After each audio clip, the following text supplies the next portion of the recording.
Right. Ram Gopal Reddy గారు మీరు ఎలా చూస్తున్నారు సార్? వైఎస్ షర్మిల విశేష చెప్పడం, ఓకే, సర్వసాధారణంగా విశేష చెప్పడం, రాజకీయాల్లో ప్రత్యర్థులే ఉంటారు, శత్రువులు ఉంటారని మనం చాలా సందర్భాలు మాట్లాడుకుంటాం. కానీ ఆంధ్రప్రదేశ్లో ఎన్నికలు 3 వచ్చేసింది. 2024లో మీకు మంచి జరగాలని ఆమె కోరుకోవటం, ఆమె కాంగ్రెస్కి వెళ్తారా లేదా అన్నది ఒక సందిగ్ధత, అలాగే సోదరుడు జగన్మోహన్ రెడ్డితో కొంత గ్యాప్ ఉన్నమాట వాస్తవం. ఇవన్నీ చూస్తున్నప్పుడు మీకేమనిపిస్తుంది? ఇప్పుడు షర్మిల గారు క్రిస్మస్ శుభాకాంక్షలు చెప్పడం, మీకు అంతా మంచి జరగాలని చెప్పడం దాన్ని రాజకీయ కోణంలో చూడాల్సిన అవసరం లేదు. ప్రపంచవ్యాప్తంగా కానీ లేకుంటే భారతదేశంలోనే అనేక మంది రాజకీయ ప్రత్యర్థులుగా ఉన్న వాళ్ళు వాళ్ళ జన్మదినాల సందర్భంగానో లేకుంటే వాళ్ళ ఇంట్లో శుభకార్యాలు జరిగేటప్పుడు కూడా శుభాకాంక్షలు చెప్తారు, మీకు అంతా మంచి జరగాలని చెప్పడం సర్వసాధారణమైన విషయం ఇక్కడ. కానీ వైఎస్ఆర్సీపీ వాళ్ళు మాత్రం ఇన్ని రోజుల పాటు షర్మిలను వాడుకొని ఆమె సమయాన్ని పూర్తిగా వినియోగించుకొని ఆమెతో పాదయాత్రలు చేయించేసి ఆమెతో రాష్ట్ర వ్యాప్తంగా తిప్పించేసి ఈ రోజు వారి మధ్య ఉండే విభేదాలను పరిష్కరించుకోలేక షర్మిల గారు తన రాజకీయ ప్రస్థానాన్ని తనకు నచ్చిన విధంగా చేసుకోవాలనే ఆలోచనలో ఉన్నప్పుడు దాన్ని జీర్ణించుకోలేక కనీసం సొంత చెల్లి అని కూడా చూడకోకుండా తమ పార్టీని అధికారంలోకి తీసుకొని వచ్చే దానిలో జగన్మోహన్ రెడ్డి పాత్ర ఎంతుందో షర్మిల పాత్ర దానికంటే అధికంగా ఉందని ఆలోచన చేయకుండా ఈ రోజు అవాగులు చెవాగులు మాట్లాడుతా ఒక ఆడబిడ్డను కానీ చూడకోకుండా విచ్చలివిడిగా అసభ్యంగా మాట్లాడుతున్నారంటే వైఎస్ఆర్సీపీ నాయకుల నైజం ఏందో కూడా అర్థమవుతోంది.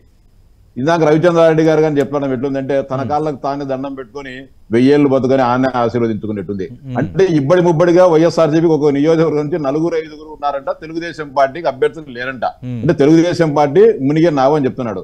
ఇట్లా చాలా మంది మాట్లాడి తెలుగుదేశం పార్టీ పరిస్థితి బాగాలేదు, తెలుగుదేశం పార్టీ కనుమరుగుతుందన్న వాళ్ళందరూ కూడా కాలగర్భంలో కలిసిపోయారు తప్ప తెలుగుదేశం పార్టీని ఎవరు కూడా కాలగర్భంలో కలిసిపోలేదు, కలిసిపోయే పరిస్థితులు కూడా ఎవరు కూడా అంటే ఓడిపోయే పరిస్థితి ఉంది కాబట్టి ఈసారి తెలుగుదేశం పార్టీకి ఎన్నికలు డూ ఆర్ డై కాబట్టి అందరినీ కలుపుకుంటున్నారు. షర్మిలను కూడా కలుపుకుంటున్నారేమో అన్న అనుమానం వ్యక్తం చేశారు రవిచంద్ర రెడ్డి గారు. మీరు ఊహించుకొని ఏమేమో మాట్లాడుకుంటే మేమేం చేయలేం, మేమేం చారిటబుల్ ట్రస్ట్ నడపడం లేదు, మేము ఈ పార్టీని అధికారంలోకి తీసుకొని రావడం ముఖ్యం, ఈ రాష్ట్రాన్ని రాష్ట్ర ప్రజానీకాన్ని కాపాడడం, ఈ అరాచక పాలన నుంచి ఈ రాక్షసు నుంచి కాపాడే జయంతోనే మేము పనిచేస్తాం. కాబట్టి దానికోసం ఎంతకైనా సరే ఎవరితోనైనా కానీ మేము కలిసేదానికి సిద్ధమవుతాం. ఏది ఈ భావసారూప్య వ్యక్తులతో మాతో కలిసి వచ్చే వాళ్ళతో కలిసేదని మేము సిద్ధంగా ఉన్నాం. మేమేం రాజకీయ పార్టీ నడిపేది, చారిటబుల్ ట్రస్ట్ కాదు నడిపేది, అది గుర్తు పెట్టుకోవాలా. ఇప్పుడు ఈ రోజు వైఎస్ఆర్సీపీలో ఈ రోజు మేము పోటీ చేయలేని పరిస్థితి ఉంది, మాకు వద్దురా స్వామి అని చెప్పి మార్చాల్సింది జగన్మోహన్ రెడ్డి మమ్మల్ని కానేది ఒక నినాదం వైఎస్ఆర్సీపీలో అంతర్గతంగా వినపడతా ఉందంటే పరిస్థితి ఎంత దారుణంగా ఉందో ఒకసారి అర్థం చేసుకోవచ్చు. ఈ రోజు మాకు 175 నియోజకవర్గాలు కానీ 25 పార్లమెంటు నియోజకవర్గాలలో ఒక్కొక్క స్థానానికి పోటీ చేసేదానికి 5 నుంచి 10 మంది అభ్యర్థులు ఉన్నారు. మేము స్క్రీనింగ్ చేయలేకుండా అంటే రకరకాల అంటే ఒకరిని మించిన అభ్యర్థి ఇంకొకరు ప్రతిరోజు ముందుకు రావడం జరుగుతుంది. ఖచ్చితంగా ఈ ఎన్నికల్లో మేము పోటీ చేస్తాం, మేము ఖచ్చితంగా గెలుస్తాం, మాకు అవకాశం ఇవ్వండి అని చెప్పి ఈ రోజు తెలుగుదేశం పార్టీ కార్యాలయాల వద్ద పడిగాపులు కాసే పరిస్థితి ఈ రోజు ఉంది. దాన్ని అంత బ్రహ్మాండంగా ఉండే తెలుగుదేశం పార్టీని ఈ రోజు ఇదే ఆఖరి ఎన్నికలు గెలవలేక ఎన్ని మాట్లాడతారు.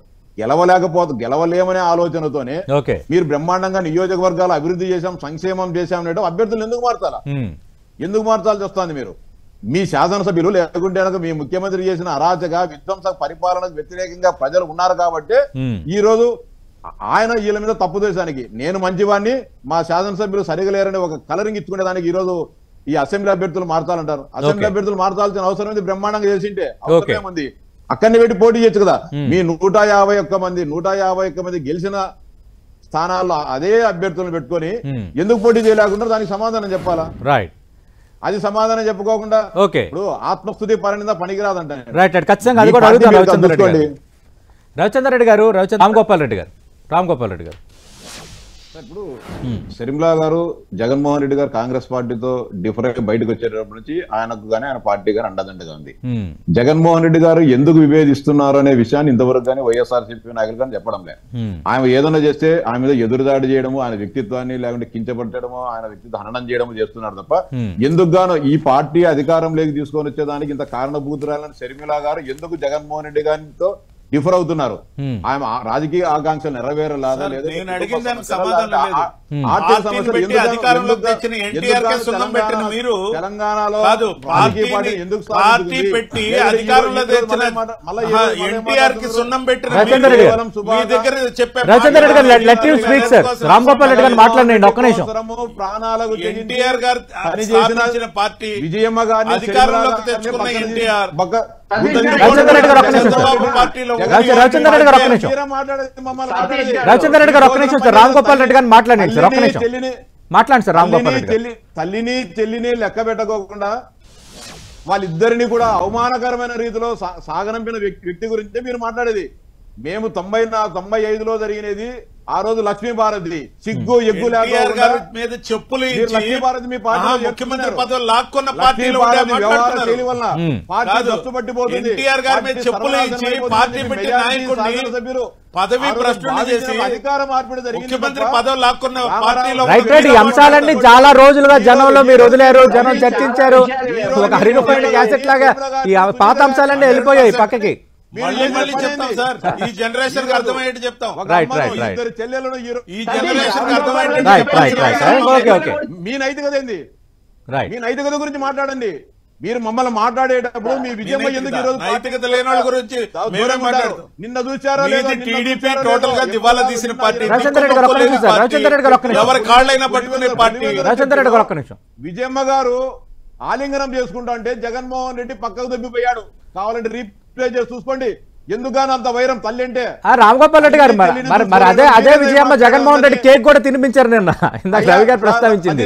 మళ్ళీ మీరు సార్ రీప్లే చేయండి, మీరు ఒకసారి రీప్లే చేసి చూసుకోండి. కావాలంటే పెద్దలు తెలుగుబల రవి గారిని చూడమని చెప్పండి ఏం జరిగింది నిన్న. తల్లిని అవన్నీ పెట్టుకోకుండా మీరు ఇంకొకరి మీద పరనింద పాల్పడితే ఎట్లా? కుటుంబ సమస్యలు రవి గారు ఒక మాట మాట్లాడండి సార్, క్లోజ్ చేద్దాం. షర్మిల గారికి ఈ దుస్థితి ఎందుకు వచ్చిందో ఒకసారి ఆలోచించండి. దుస్థితి కారణభూతులు ఆలోచించండి. Right right. మీ దగ్గర పెట్టుకొని ప్రపంచాన్ని అంతా నిందించుకుంటా మీరు. Right right right. ఒక్క నిమిషం రామ్ గోపాల్ రెడ్డి గారు. రవి గారు రామ్ గోపాల్ రెడ్డి గారు అన్నట్టు నేను దాన్ని రీప్లే చేసి చూశాను, స్లో మోషన్ కూడా చూశాను. తప్పకుండా చూడాల్సిన అంశం దాంట్లో ఉంది. కానీ దాన్ని బట్టి మనం షర్మిల కూడా చెప్పలేదు కదా విభేదాలు ఏంటో. ఇంటర్వ్యూలో కూడా చెప్పలేదు ఆమె. సో అన్న చెల్లెల విభేదాలను బట్టి నేను నిర్ణయానికి రావట్లేదు. రాజకీయంగా వాళ్ళు ఏం చేస్తారు, ప్రజల కోణం ఏంటి అనేది చూస్తాము. రెండోది తెలుగుదేశం పార్టీ ఆమె కూడా అనుకున్నారు కదా చాలా. కాబట్టి మనం రాజకీయంగా నిర్ణయం చేయగలం కానీ సెంటిమెంట్లు డ్రామాటిక్స్ బట్టి మనం నిర్ణయం చేయలేము. నెగిటివ్ ఫ్యాక్టర్ అనేది నేను ముందే చెప్పాను. అదే మీరు అన్నట్టు అది టీడీపీ పాజిటివ్ అవుతుంది అన్నది ప్రశ్న. థ్యాంక్ యూ రవిచంద్ర రెడ్డి గారు, థ్యాంక్ యూ రామ్ గోపాల్ రెడ్డి గారు, థ్యాంక్ యూ రవి గారు.